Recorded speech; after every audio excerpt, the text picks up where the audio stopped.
if you really want. Camera's rolling. Okay, so camera's rolling. The camera is rolling. Are we rolling on sound? Audio's not rolling. See what I mean? Do you see what I mean? You got to watch him, because. Listen, I'm not getting involved in UC's politics. And all I ever asked for was a 3-2-1, and the whole season I've been getting it because I said, just give me a 3-2-1. Listen, I'm here for VAR. So I'm not here for VAR. Put your complaints in. We'll sort it at the other end. Alright, 7. Right, it's 7. 4. Do me a favour. He's gonna. 2, 1. Alright, we're in. Oh, we're in, yeah? Apparently we're in. Right, Rumour has it, apparently we're in. So if we're in, then we're in. So people, aye. welcome back. Talk and Tottenham. It's me, original Hartman. It's you. Ricky Noyd in the house. And people, this is episode 15, bro. I had to think about it then. I had to think about it. Episode 15. 15. And in theory, it's probably like the penultimate one. Yeah. Yeah? Will we call it that? The penultimate one. How have we got to here, Darren? How have we got here? I don't know. I don't know how we've got here.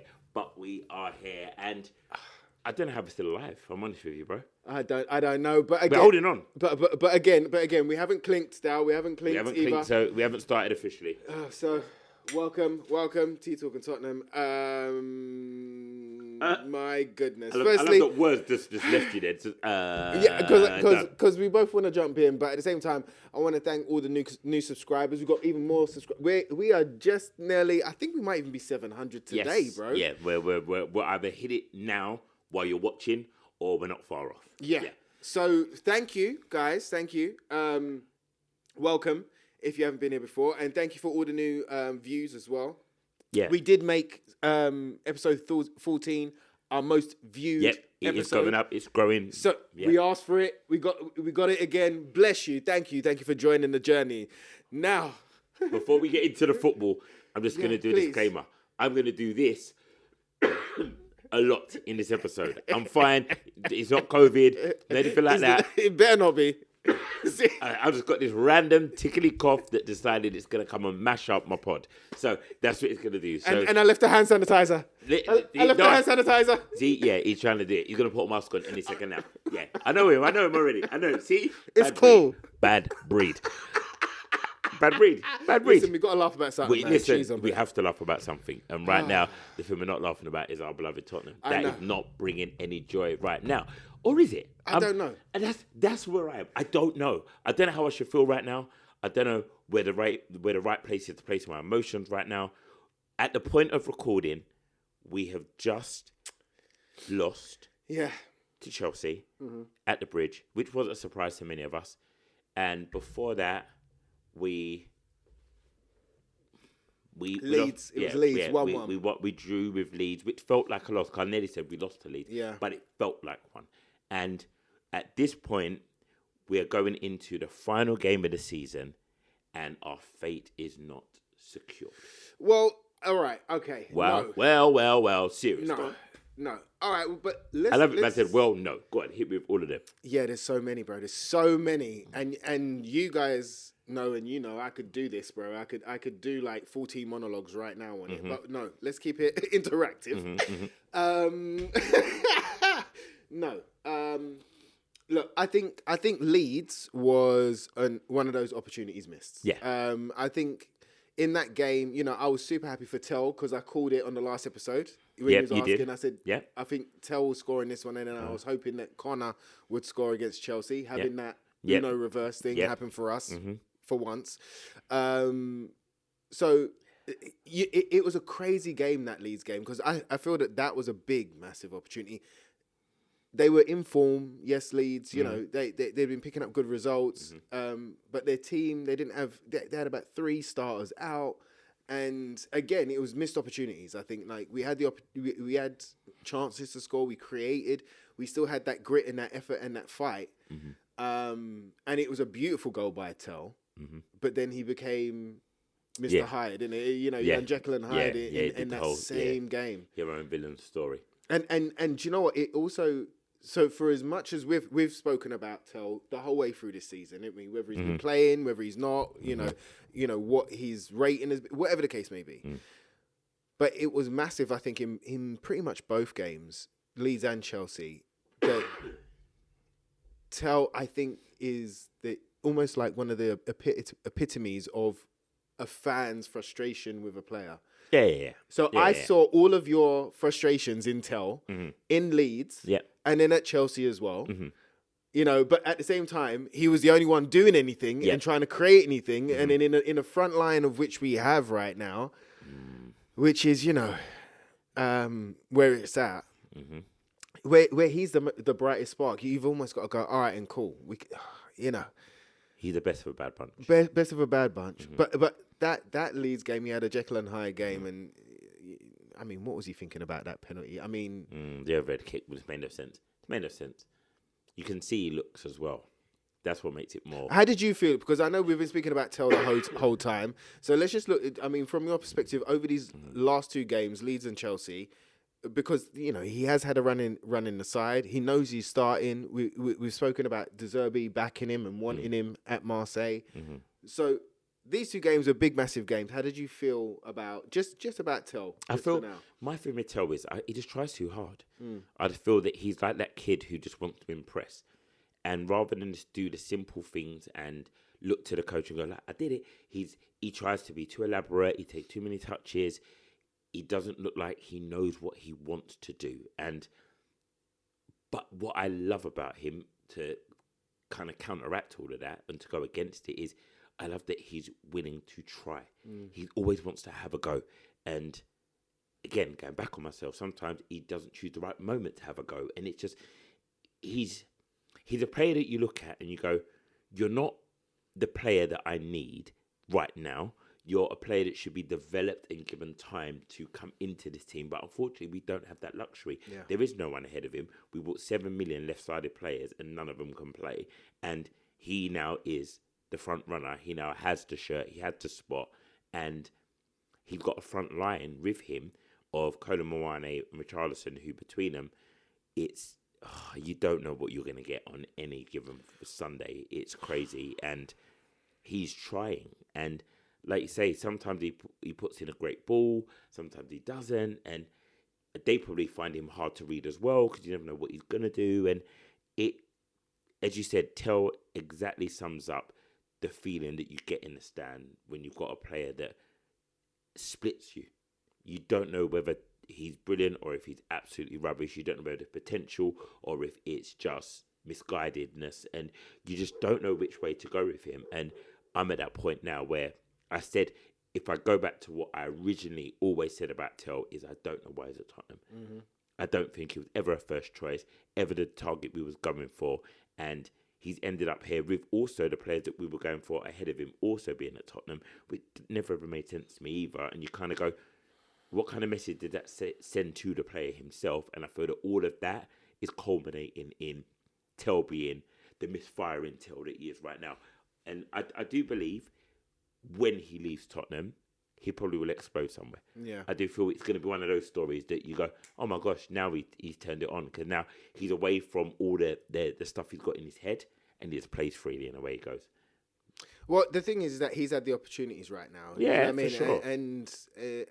And you know, a beautiful goal against Leeds, but he did mess up a couple of times in that game where he got away with it. You know, he got penned back at one point and he flashed the ball across, and if it wasn't for Danzo getting a flick, mental spray across our back line. And then even for the penalty being in there, and do you know what? I really do think that Ampadu was looking for it. I think he went. Do you know what I mean? Looking for the toe rather than like looking for the foul is what I'm trying to say. But that's where Tell intelligence wasn't there, right? Because he should have done exactly the same thing.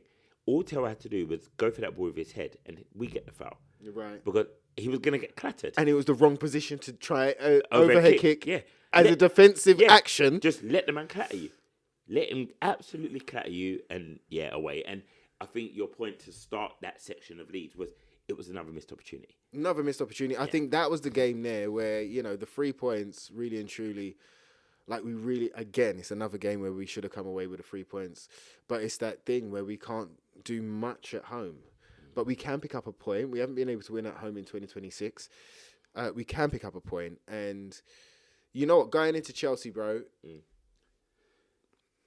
I mean, look, it's frustrating as hell, and we'll get into the frustrations. But ultimately, I didn't expect much from Chelsea, right? history says enough. And every Tottenham fan out there that's listening, watching right now, you know what I'm talking about, all right? History says enough about Stamford Bridge and that damn team. So really and truly, okay, look, we didn't come away with the 3 points, but we still had that fight, that grit, that spirit, effort. We can see that basically the Gulf is that quality now. You know, they were trying to play football. We were on top in those first 15 or so, basically before the goal. Yeah. You know, we was on top. We was creating. There were triangles, and we can just see a Gulf in quality when it comes down to Richarlison and Kolo Muani And Tell. and Tel. Yeah, I won't separate. The front three is probably one of the worst front threes we've had in my history of a Spurs. As a Spurs supporter. Just had to start for us. Yeah. But that's it. But it's like it's like what you said earlier. It's like that best of a bad bunch where someone like Tel is the only one that's going to try and take somebody on or try and make something happen there in those moments. But some of the touches, some of the execution. I mean, Kolo is being given not only an arm round the shoulder, but breakfast, lunch, and dinner with the boss. Do you know what I mean? With the manager, to try and invigorate and inspire and spark that flame that was in him only a couple of seasons ago for the running and I don't know, mate. It keeps getting a little bit worse for Kolo. It was one of his poorest games last night. I felt. Totally agree. Definitely one of his poorest, and he just looks. I can't find a better way of phrasing it, but he just looks clueless. It looks like it's when he gets there, innit? Yeah. He does all the right bits. Sometimes he'll take the right touch at times, and then he'll make the right move down the wing. But then it's just that last bit, whether it's the cross. Clueless. Do you know there was a point in the first half? He was in by himself. There was a 1-2, I think it was with Porro, and he was in by himself. All he had to do was like run towards the goal. But what he ended up doing was running, and then he slowed himself down to almost wait for the defender to push himself out to right wing to then find somebody to pass back to. Or I remember it so clearly. I'm like, you know, drive, take a touch, take a shot. Like you got time and you got space. Yeah. Look, Chelsea weren't that great last night, but their quality shone through. Yeah. And I think that was the goal. You could see that their Enzos, their Palmers, their Cucurellas, you know, they didn't have to do much, but the quality in them, once they scored that first goal and they turned it up just a notch, they had us, for a long time, for the rest of that half. And then almost for the first 15, 20 minutes of the second half, they were still pretty much on top. And then we came to life again once we made the subs. How do you feel about like Madders coming back? Because again, Rusty, not where he is, but we are seeing a difference in play as soon as he comes on. Yeah, you are, because as we said about how we've said it over a number of episodes, how depleted our squad is of creativity. And when you put a player like Maddison back in there, he instantly provides you with the creativity. And as we've spoken before about players looking for the ball, Maddison wants the ball. He goes for it. He's available for it. He makes himself available for the pass, whether it's 2 men or 3 men on him. Give me the ball. I want it. And it's encouraging. It's sad because he hasn't got much in his legs. He hasn't got much in the tank. So we are reserved to cameo. But he had 2 big moments last night, didn't he? Yeah, and I feel that's what we're hoping for. I feel like the gods are going, Maddison just needs a moment. And will he get it? Like, obviously, he had the penalty that wasn't a penalty. And then in the... That was what was that? Leeds game, yeah. And then in the Chelsea game, there was the free kick that you thought, go on then, this is a moment. And then if you look at how the game could have played out, if we got the pen, he probably would have wanted to take it. But he had that shot. Do you remember the shot? Yes, I do. Yes, as well. I forgot about that. What was the defender's name? Hato, I think it is. Yes.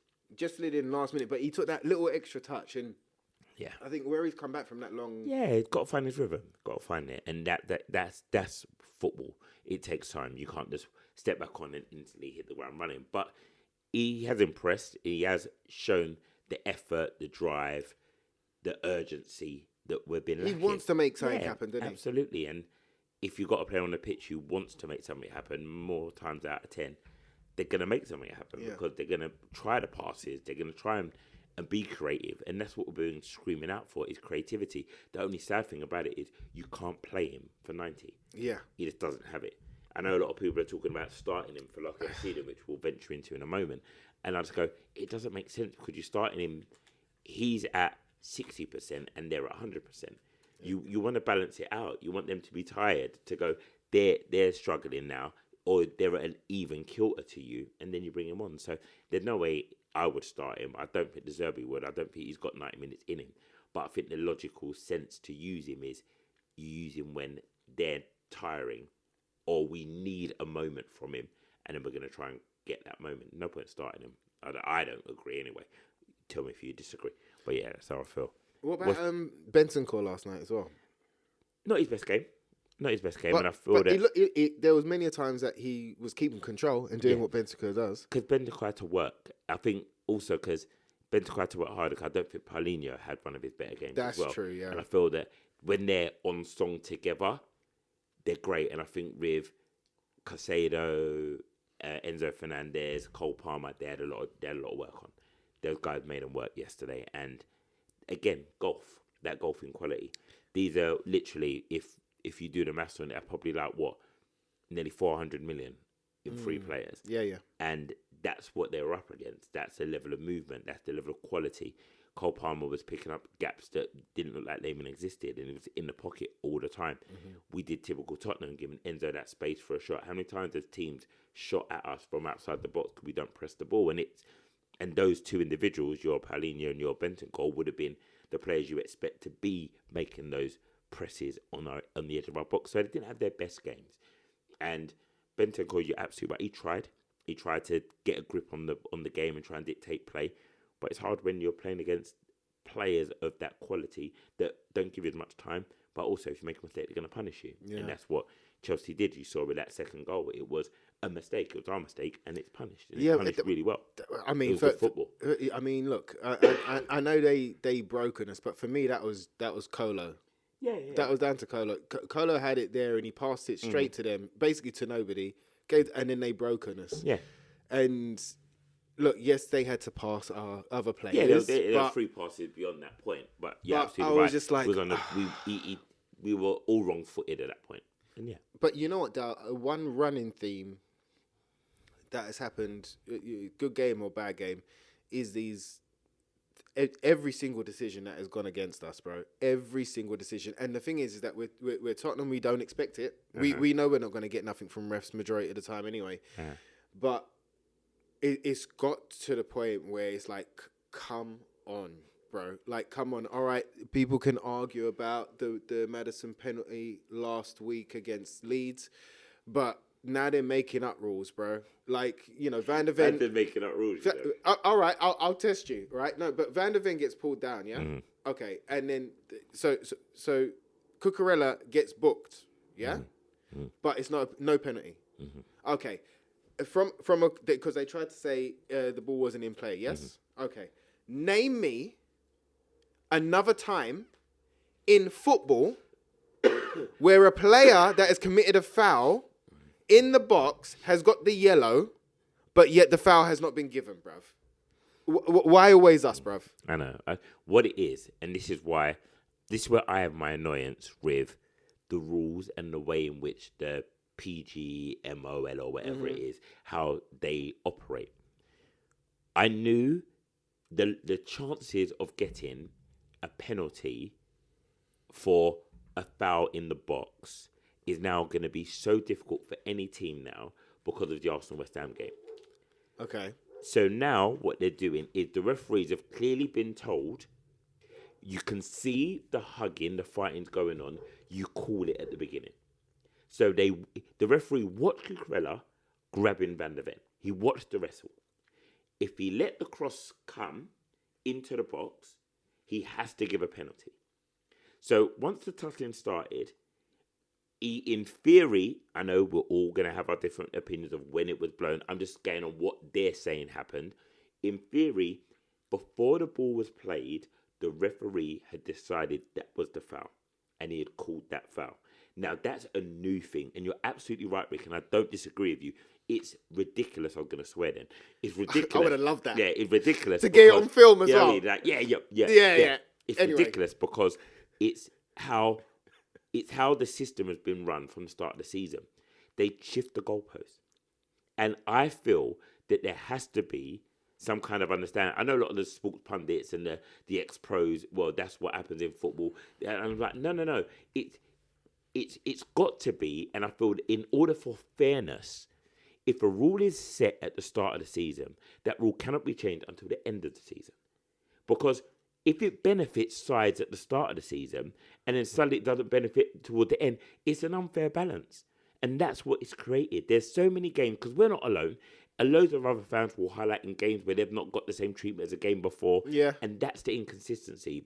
That's why, as fans, we argue, we get upset, and we complain because it's not consistent. We don't mind if a decision goes against us, but be consistent on the decisions. Yeah. And that's why I totally hear your frustration on that incident. Because like I say, I could not name another time in my football watching lifetime where I've watched a player get booked at a corner because they've gone, that's a foul, and then there's not been a penalty or anything like that because they've gone, oh, it happened before the ball came into play. I've seen it get told off.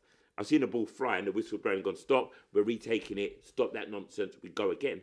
But I've never seen it booked. Never. Yeah, never seen it booked. But Tottenham... I've never, he's never. You may have. Let us know. But Dal, it's like...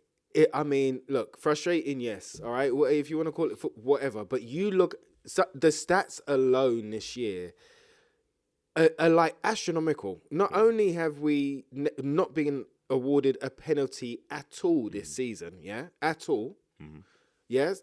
All of the fouls, every single one of them has somehow not been a foul that went our way, right? Or has not been deemed violent or whatever. They've made up rules and you know what you put in the margin. You know, you used to put like little notes in the margin. You're making up stuff in the margin to not give us a damn goal or to not give us an opportunity here, man. It's like, oh, come on, bro. Like, you know, we could go through all of the injustices. There was an actual... A video that went out, I think it was last week or the week before. Yeah, it's about 12 minutes long. Yeah, of all of the things that have gone against us, and compared to when it's gone for, or mostly them not down the road, has got away with the same type of thing. We'll get there, don't worry. All right, you know what I mean? Like studs that pushes. Yep. No, I don't disagree. I'm like, yo, I mean, like, come on, bro. It's just real lack of But they're consistent about finding the small print with us, bro. They're consistent about finding a rule that didn't exist 2 seconds ago and going, no, this is why. Like, as long as it rules the goal out. Nah, I feel that we're really sitting on these moments because we need something, if you understand what I mean. Yeah, no, I'm with you. I feel that if we were mid-table, I don't think we'll be having these conversations as heavily as we are now because it wouldn't matter as much. And I feel that's also part of the problem. When it matters, you just want it to be right and fair. And it's not. And I feel that Tottenham have to do something in this last game. And then going forward, we can talk about. But for this last game, they've got to make their own luck. Oh, yeah. And we don't gamble enough. We don't put the referee in difficult situations enough where, like, we spoke about Tel and Kolo Muani, two players who are quick and like to dribble. They're never driving at their player in the box. Make them make a bad tackle in the 7th minute. Make them have a yellow card. Drive at them again. Make the ref be in an awkward situation. It's like, I'm going to have to send him off, aren't I? I'm going to warn him. I've got VRs all over me because he took him from behind. Make the referee be in an awkward situation. Put the pressure on them. And we don't gamble enough. And I feel that we need to do that in our last game. There needs to be gambling. There needs to be a real injection of a desire to go, we're going for this by hook or by crook, we're going to get out of this. And if we don't, it could be the nightmare of all nightmares. Yeah, but you know what? That nightmare of all nightmares and that cloud has been hanging over us for a long time. Mm-hmm. It's only in the last 5 weeks or however long De Zerbi's been here that we've seen some blue sky, bruv. Just a piece of it. And you know, we've had problems galore, and when I speak about these refereeing decisions and stuff like that, like I said, bro, we've done it.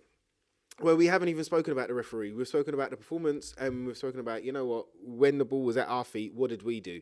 And we didn't do enough all season under Frank, and we done even less under Tudor. You know, thank goodness we got the point against Liverpool, but my goodness, like, we done even less, you know, under Tudor.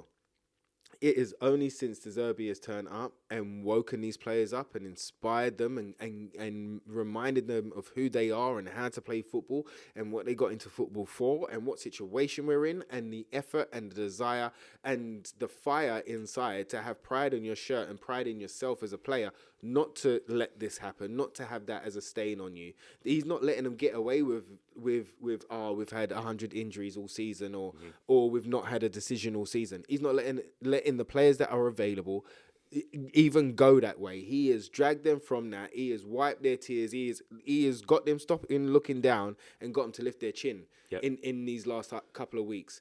And bro, we would have been dead and buried long before if he didn't turn up. Bro. Oh, 100% agree. We didn't renegade a long time. So right now we go into to Everton 2 points ahead and all in our hands. Yep. All right, thank goodness. This was the pivotal week. If West Ham got something against Newcastle, then that's when it would have been on top. Yeah. Right? We look, it would have been great to secure our Premier League status against Chelsea. You know, twist the narrative a little bit. Mm-hmm. But okay, fine. We know what Chelsea is. It was that Newcastle game, West Ham game, you know, Newcastle won at basically West Ham didn't win, and if they would have done that, they would have been a point above us with, and then it's out of our hands, and we're hoping, right? Right now, we've got it in our hands to get a point at the very bare minimum, if not go for the damn win for the first time at home. You know what I mean? In front of our home support, with everybody nervous but roaring that side on, and the fans have been unbelievable. All of the away fans, home and away fans, you guys have been unbelievable at this time of need. Yep. My goodness, did you put the shizer to the side and focus on what we needed to focus on? And win, lose or draw, you've been there and you've been picking them up. And I know that them lot are going to go into that last game and go, you know what? Okay, cool. And you know what, Dow? Like I said, if it wasn't for De Zerbi, we would have been dead and buried already. Mm-hmm. But you know what? Right now, we've got an opportunity, right? We've got the last opportunity. Yeah, we've got an opportunity to save ourselves from the nightmare, like you suggested there. And it's all down to 90 minutes against Everton on Sunday, bro. Mm-hmm. And if you can't get up and you can't make that happen and you can't go for something like that, we saw him do it in Bilbao this time last year for a trophy, like the boss said. Well, now you've got another thing. Now it's there. Now it's there. So get up, get your chins up, get your chest. Don't worry about anything else. You know what to go out there and do, and just go out there and do it. One of them have got to bust a goal or two, bruv. And I believe under De Zerbi, they're going to bust a goal or two. I'm not going to have it. I'm not going to have it, bro. I can't have it. Forget Chelsea. Forget them lot down the road. Forget West Ham. Forget everybody else. It's all Tottenham. And you know what? Under De Zerbi, bro, I'm going to be roaring for the greatness to happen. I love how you had to find the right words. Listen, that needs to be the team talk. De Zerbi, if De Zerbi, look, we've done you a favour. No, he's good. He's better than me. He's fine. Bro, I needed to put a theme tune underneath it. I needed music. That was impressive. That was impressive. I'm gonna do the positive, and then I'm just gonna do the horror. Yeah, go for it. I don't think it's fair to not have that conversation. Okay. First. Yeah, he did disclaimer at the top of the show. Don't be writing in the comments. Yep. All right. There will be someone in the comments right now. 3 in a row. It's his family. We're allowed to. We've created a bubble. Okay, we can cough in each other's presence. It's fine. If anyone said when Tudor was here that we would have taken this relegation battle to the last game of the season, we would have bit their hand off for that. Because after the Forest game, we spoke about being down. The fact that it's in our hand is what I've always asked for. Yep. I just said I just want it to be in our hands. It is. We don't have to watch West Ham's game. We just have to do our job. All we have to do is not lose. That's as simple as that. We don't even have to win. We go with the mentality to win. We haven't won at home. What a great way to get your first win at home. But if we don't, because our home form has been shaky, however, I'm going to say something that people may see as me being hilarious, but it's true. De Zerbi's undefeated at home. He's not lost a game at home. So, he didn't play two, and he drew them both. Okay. Yeah, I've got it right in front of me. Okay, great. Yeah, Brighton at home, which he drew, and then we had It was Leeds at Sunderland home. away. Okay, fine. Yeah, Sunderland I was away. thinking Yeah, about Sunderland. don't worry, All right. I got it there. I had to check the fact before I said it. So he's unbeaten at home. So, you know when you go, we ain't won at home, he's got a different mentality. Yeah. I ain't lost here. Yeah. We're not losing because I haven't lost here. So let's keep that mentality. And if you're a West Ham fan, it's so difficult for them because even a win may not be enough. Yeah. They draw that game, they know it's not enough. Yep. They lose that game, it's definitely not enough. So there's so many more probabilities for them to fail on their side. So it is all guns blazing. That means they have to go for Leeds. They can't do what we're doing and go, oh, it's 1-1 at half time and same as. Let's just keep doing what we're doing. They have to be risky. They've got to be daring. Whether Leeds want to come out and play its football, like people talk about Leeds made us down tools last game of the season, whatever. They played well against us. They played good football. They were there to be beaten, if we're honest, by us. So they may be there to be beaten by West Ham. However, they had opportunities. And if they take them like they did against us, it will be hard for West Ham. If they do what they did to us, to West Ham, and they draw, we're done. We're safe. We don't need to even play our game. So, Disclaimer. that being said, on the positive, I'm in a very positive place going into that last game of the season. We both have said that's a win. So we were both confident that before we knew what destiny was and what we needed, that was where we said we was going to get points. And we did say, both of us, we were honest. We didn't say it, I said it, that we weren't getting points against Chelsea. Yeah. So we kind of knew the fate. We kind of knew what we were slipping into. Now, the positive is great. I just have to give us the scenario that none of us want to talk about and none of us want. If we don't show up, Spurs fans, we could have the worst summer of our lives. You know, yeah, I mean. The worst summer of our lives. Our neighbours winning the league, and on the last day of season, in theory, the line would be being renegated by West Ham, who have sang about us all season, saying we get battered everywhere we go, when we have no reason to be coming out of there. There's no reason for us to be in their mouths, but we're there. That story, we cannot allow that to be our story. We can't. We can't. And today's episode is not about the board. It's not about all of that. I don't think it's relevant to be there today. Not today. I think it's relevant that we know that these players have got to give us something. Yeah. They've got to show up and give it to us because, as Ricky said beautifully, the fans have done it everywhere. We've turned up. We was at that Forest game and we were willing that ball in the back of the net. We were trying our best and it gave us sweet. Yep. Yeah. And we were like, come on, please. And the travelling fans have been amazing. You could hear them at Chelsea. You could hear them everywhere we've been. And this home game, we are going to be nervous. Yeah. It's as simple as that. Yeah. We're not going to pretend like we're not. And the players are going to be nervous. That first 15 is going to be so important. Yeah. So important. And what I've loved about what De Zerbi's done is his fight, his passion, his authority, his arrogance in many ways of, I ain't going down, we're not doing this. Well, I don't believe in this. And he has beautifully navigated himself in those press conferences. And I'm just like, well done you. Hats off to you. If I was wearing one, I would take it off. And I hope that the players can turn up and perform in his ilk, turn up in his rightness. And if they do that, Everton are going to have a hard match on their hands. And it's going to be very hard for them to contain us.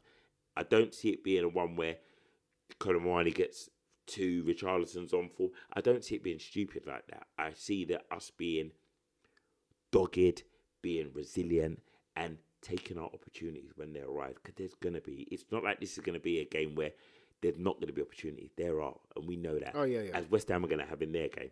It's about taking them. And the players have got to believe in themselves and take them. And it may be that we finally get a decision in terms of a VAR or something goes away and the penalty finally lands and Maddison gets his moment in the sun. Yeah, you know what? But I'm gonna go. I mean that'd be great. That'd be great. But I'm gonna go back on basically what you said there as well, in the sense that I don't want us to rely on no ref, no VAR, no nothing. While the ball's at our feet, we're in control of it. 100%. Go put it in the back of the net. 100%. Go do it 3 more times so that there's no bloody well doubt, and that we come away at the end of the 90th whistle with the 3 points. It's like Happy boxing. days. If you knock a man out, you can't decide. it's There's no dispute who won. This is the 12th round. We've Yeah. spoke about boxing the whole time during the season. Yeah. This is the 12th round right now. Do you know what I mean? Knock him and, out. and you've got to go for the knockout. Go for knockout. Go for the knockout. You can't play for points. Go for knockout. Go for the knockout, man. Yeah. We can't trust these judges. No, you can't. Can't trust the card. You can't.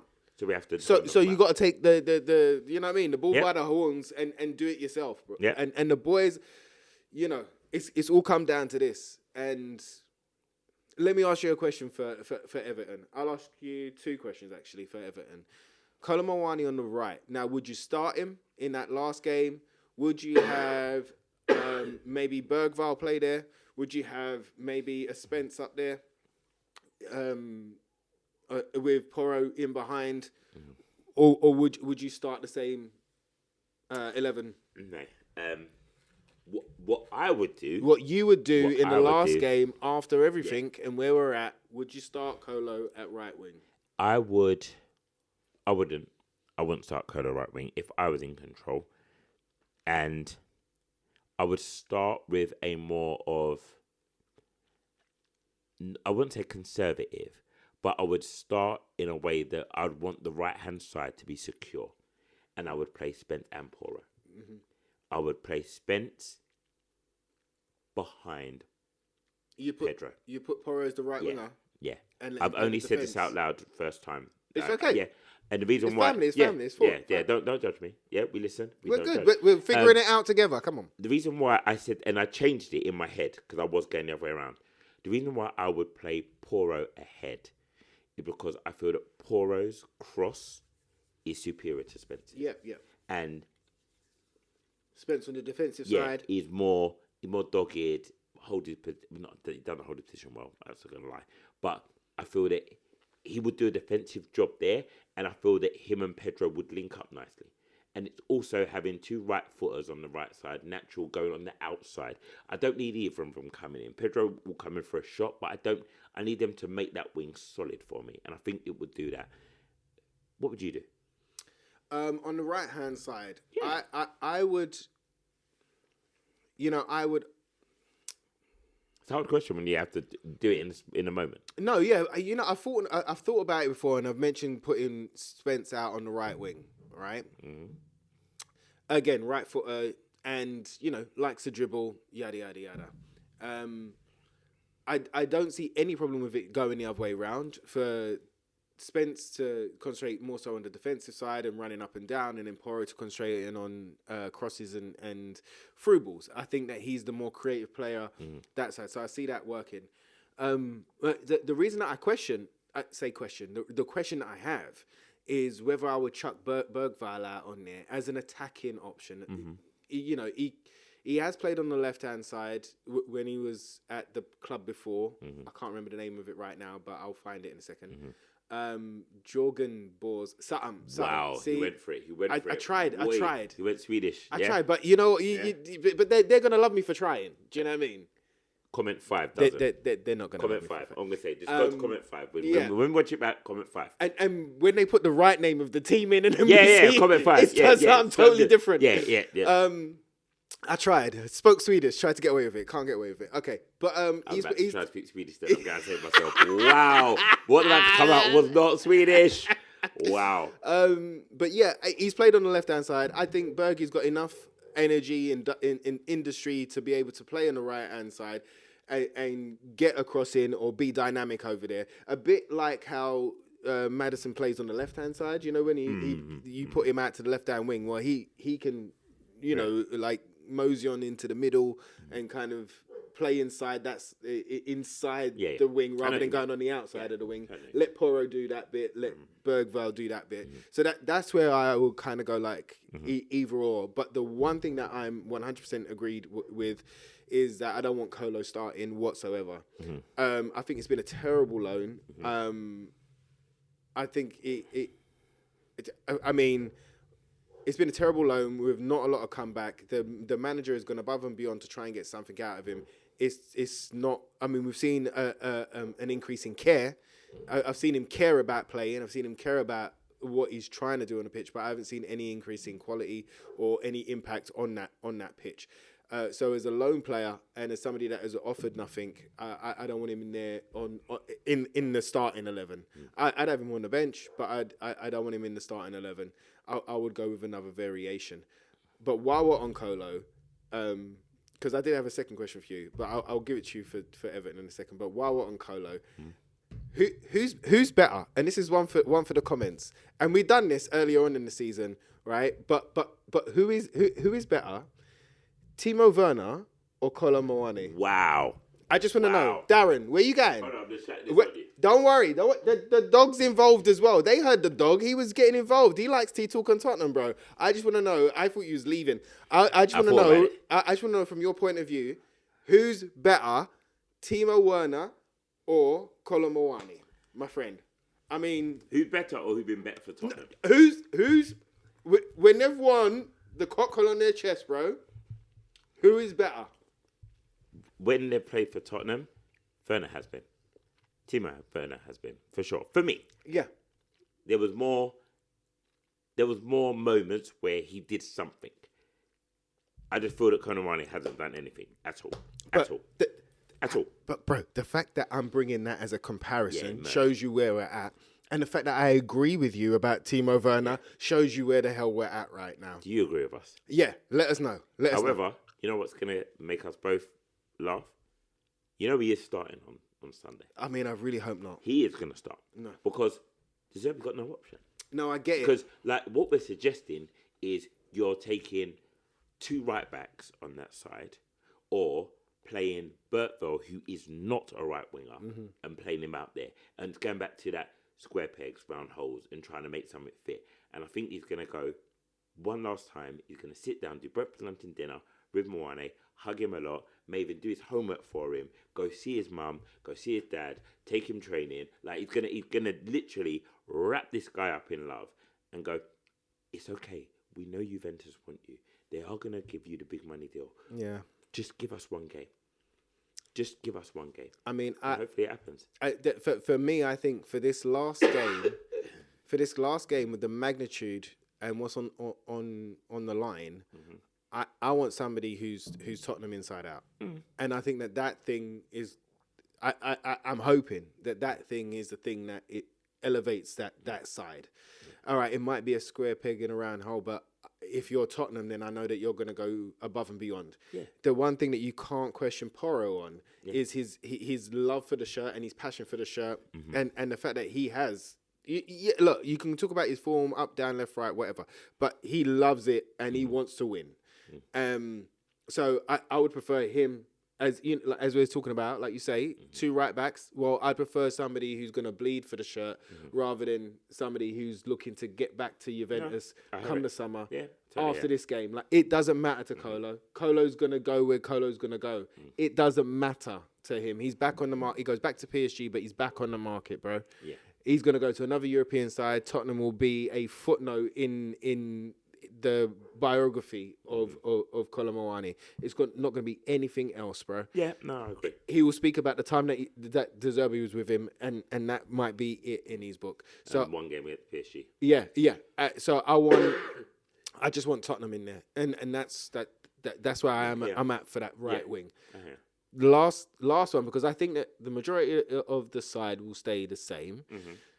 But the last one I want to ask you on the starting lineup for Everton is about Paulinho. Now, I've loved his. I want us to sign him because I think that he's a specialist. I think we've asked for that sixth specialist, and even even if it's to come off the bench to do a job or to set up against a side with a specialist, in that position, I think we should sign him. Okay. But I've seen it total opposite to what Colo is as well. Yeah. Like when it comes down to heart, passion, will, desire, Yeah. fight, all of that. He's worn that shirt with pride. Absolutely.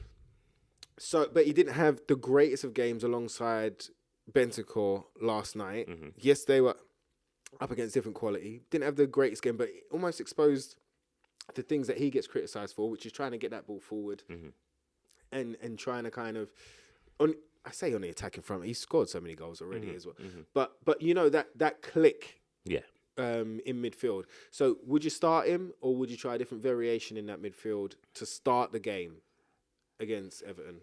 I feel I'm going to back what I feel De Zerbi will do, is I don't think he'll change it. I think he's going to want, because of the nervous nature of the game and the pressure on it, I want as much experienced heads as I can on that pitch to start. Because what I'm hoping is these experienced heads will get us to a position where I can put on a Papsar, I can put on a Bertville, and allow them to play free. Yeah. Without the pressure of, I need you to go and win this, I need to go and do this, I need to go and do that. I need you to just go and just lock up shop now. Yeah. And hit them on the break and play your football. And yeah, I just feel that that's what he's going to do. Whether or not I agree with it is probably a different question and a different answer, maybe. No, I'm lying to myself. I do agree. I do think it just makes sense to leave him in there and to start with your most experienced pairing. Yeah. And just to get that solid base and just to build from it and allow the Gallaghers, the Tells, the Poros, the Udojis to press and to be more engaging going forward. Question for you. Would Kinski hold it for the last game, or would you put Vicario back in? I'd keep Kinski. I'd keep Kinski, bro. Yes, all right, cool. Really good shot that Enzo fired off and scored last night. Yes, he could have been quicker to it, but I felt that the strike was pretty good. But I feel that he's got better week in, week out. I think he deserves it to be in goal for that last game. If we would have gotten a result last night, I think you said this in the last episode, but I would have given Vicario the send-off. Yeah, the wave off. Yeah. But right now, I've got to go with who's fit, who's ready, look at how different the passing is with him at the back. Did you feel nervous last night? No. Against Chelsea? Yeah. Did you every time there was a pass back, I didn't second guess it. Yeah. I wasn't going, oh Shiza. Somebody's coming. There was times where he received the ball that was coming backwards. Kinski, he received the ball where he was getting pressurized by one or two Chelsea players, and he was all right with it. He controlled it, he found it, and then he got it out. Do you know what I mean? So I think he makes the defense feel a little bit safer.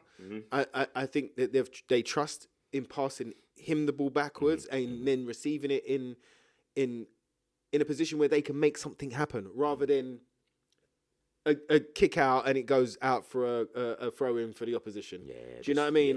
Or hoof it. Yeah. Like when he does find a ball, he can find a cross field ball, and I think that his athleticism, we've seen a bit of shot stopping.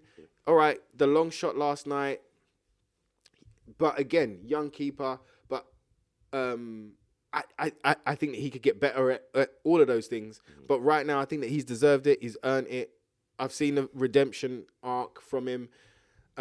Also, for as great as Vic has been, if rumours are to be, and we don't really do it, we don't really do it. But but if rumours are to be believed that he's off in the summer, then again, I just want Tottenham in there. I want Tottenham in there. I think last night was a big indictment of Kinski from the boss, and look, I'll throw this your way. We spoke about how Tudor reacted and acted towards Kinski after Atletico Madrid, and in the press conferences in the days following. Compare that to what's happening right now. He's put the trust in him. He's talked him up. He's believed in him. He's given him the Chelsea game. I think last night was a big indictment because I think Vic, basically, if the boss wanted Vic to play last night, I think he would have played. So I think that's a big indictment as well. You've given him the confidence. You've given him everything, like the build up. He's been doing good. Yeah.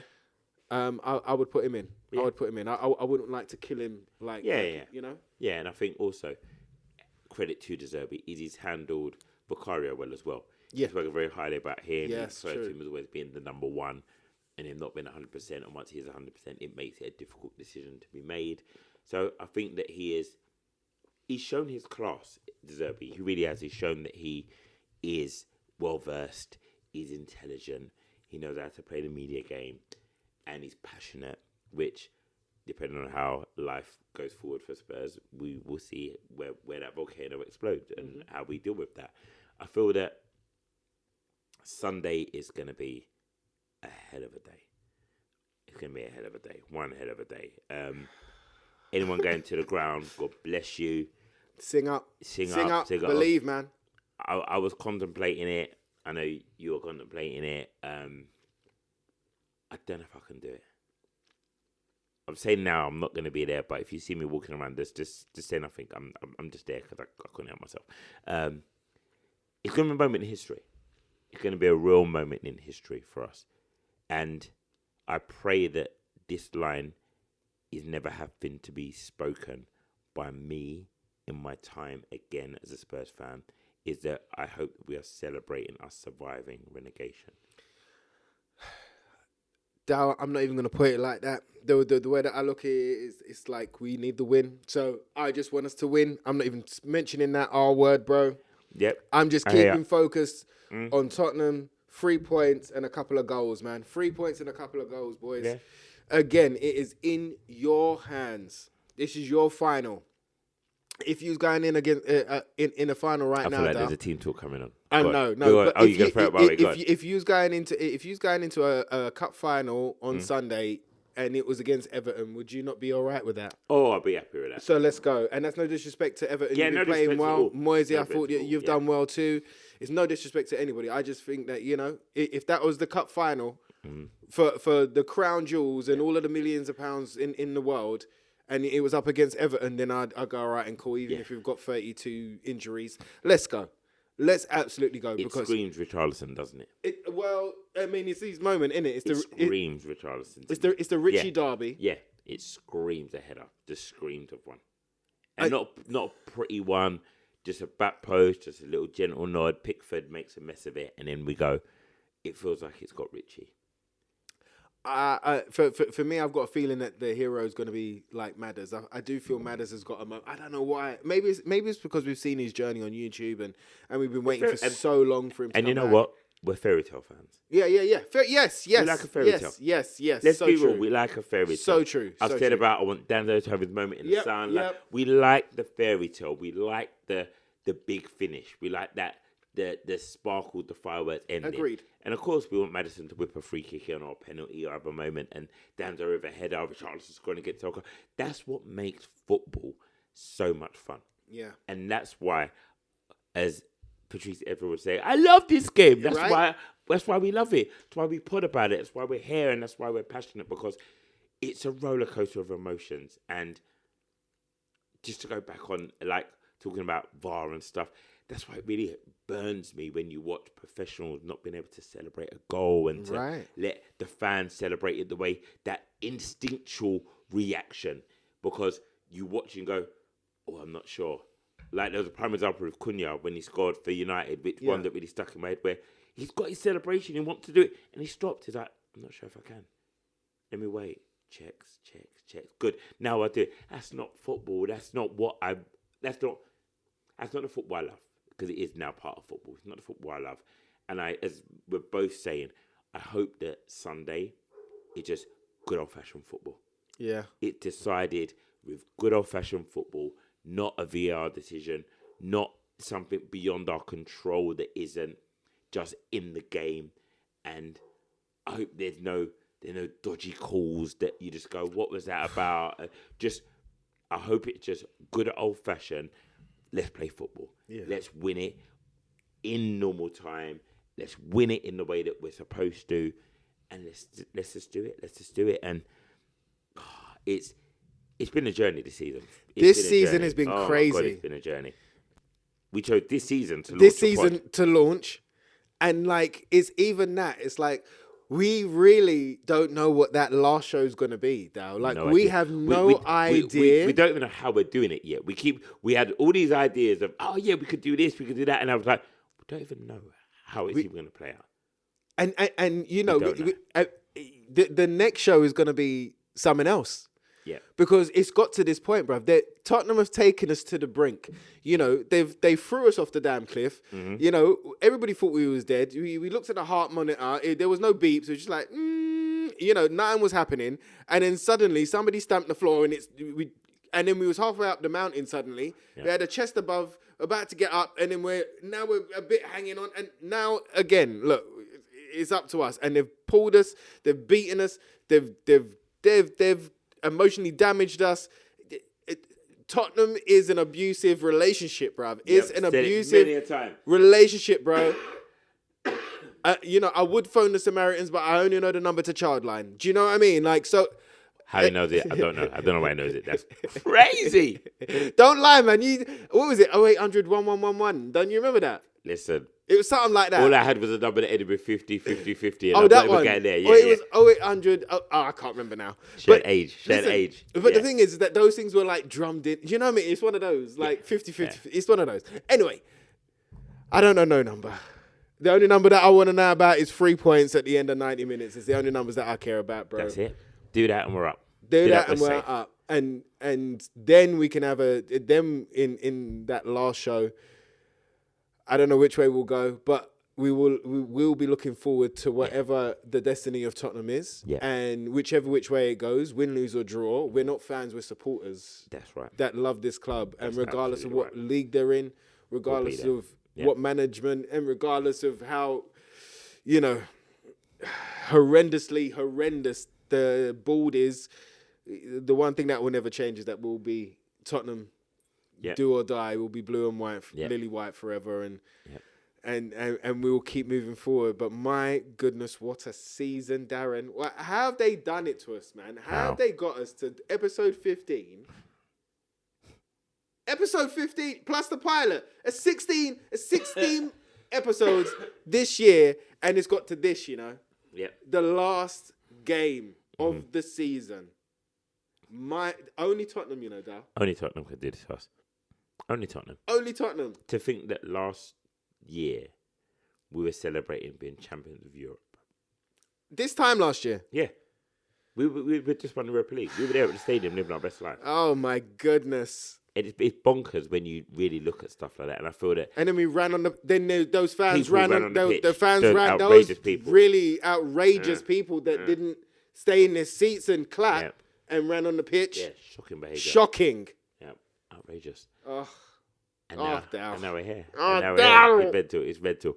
But people's family, as Ricky family. has given you that family, and you are a family. Thank you. Oh, bless you. We made a promise to ourselves that we had to, if we were going to make this work, we had to complete a season.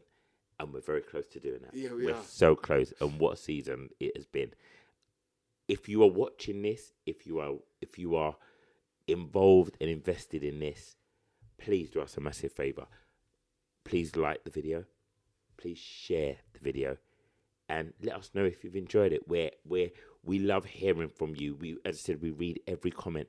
And also our social media. T-Talk and Tottenham is on Insta. It is on X. Yep. And we are personally on both of those. And you can find us. And we love interacting with you. We love hearing from you. Because as Ricky said, you are our family. And we started doing this because we wanted to talk football. Yeah. That's just what it is. We're boys. We love doing this. And then we thought, let's share it with you. And now that you're here, we're glad you're here. And we hope you continue to enjoy it. We have got grand plans for the new season. We've got so much we'd like to do. And hopefully this becomes a permanent fixture. We'll do all that stuff when we get to our next episode. But right now, I don't know if you're watching this the day before the game, if you're watching it the day of the game, if you're watching it as soon as it's dropped.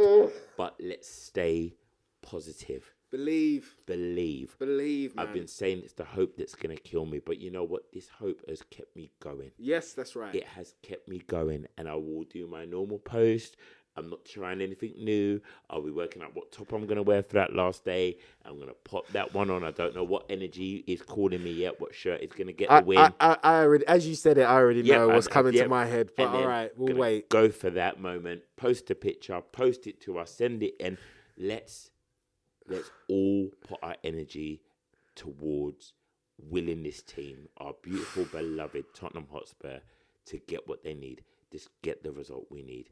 People's, bless you. Rick, anything you want to end on? Just listen, loads and loads of love out to those that are commented. One of my favourite comments is thanks for the company, lads. And I love that one. I can't remember who says it. Yeah. You know me, you know me, but we're family. We're family, yes. bro. Like, we know this, like, I call you brother all the time, and that's... Anyway, but love all the comments, love the subscribers, love the likes, love that you're loving it, and it's always an honour and a pleasure to be on with yourself, my friend. Love like cook food every time, you know. And to go through this crazy season, and to have, have a therapy session for ourselves, but also, for you guys too. It's been one of those, man. And you know what? I do really, truly, honestly believe that when you go through the madness, when you go through the darkness, when you go through the tough times, when you hit all of the rock bottom, the only way is the sky and the stars, bro, because nothing's holding you back after that. And so if we can get through, when we get through this, there is no more excuses. Everything has been exposed. The board has been exposed. The scout in the medical, everything has been exposed. And so they've got a lot of things to get right and a lot of things to sort out, and they've got no choice but to do it. So the sunshine will be shining bright next year, and we will have better seasons ahead. And my goodness, let this be the only season ever that we are speaking about an R word, bro. Because the only one that I want to know is my own name. Okay, I'll take that. I'll take my name. But anything else beginning with R, I'm not interested. Not interested. So come on, you Spurs. Come on, you Spurs. Please, come on, you Spurs. All of us are with you. You've had it, man. You've had the trials, the tribulations, the doubts. You've had everybody against you. Go and shut everybody up, man.